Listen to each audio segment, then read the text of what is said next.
Lo scacchiere e gli scenari della partita. A Roma l'orizzonte è ormai sempre più chiaro, con riflessi a nord-est. E il vertice risolutore è quello di oggi, del centrodestra, Palazzo Grazioli, tra Salvini, Berlusconi e Meloni. Nessuna opposizione al Movimento 5 Stelle come guida della Camera, che sia Roberto Fico o il nordestino Riccardo Fraccaro, il nome scelto per Montecitorio, ai pentastellati andrà la terza carica dello Stato.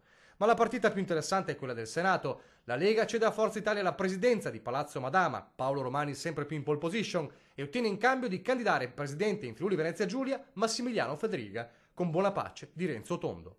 Tutte le caselle a posto, almeno per ora, con Salvini pronto a tagliare il traguardo di Palazzo Chigi. Anche in Veneto il riflesso è immediato. Nessun tradimento in caso di accordo con il Movimento 5 Stelle, dice il governatore Zaia. La presidenza delle due Camere vuol dire che a me sembra logico che le due Camere vadano come presidenza il centrodestra e i 5 Stelle, e questo è il primo step.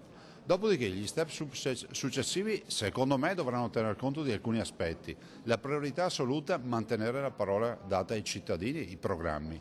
La seconda, tenere solida l'alleanza che già abbiamo, che sono i nostri compagni di viaggio. La terza, governare per 5 anni. Già, nemmeno è stato formato un governo e già si pensa alla sua durata, e il PD su questo non ha dubbi. Durerà fino a quando non affronteranno i temi nodali, che sono quelli della spesa pubblica, perché si tratta tutte di proposte che implicano spendere di più. Vogliamo far saltare la legge Fornero, bisogna spendere di più. Vogliamo il reddito di cittadinanza, bisogna spendere di più. Finché non toccheranno questi tasti staranno in piedi, appena li affronteranno crolleranno.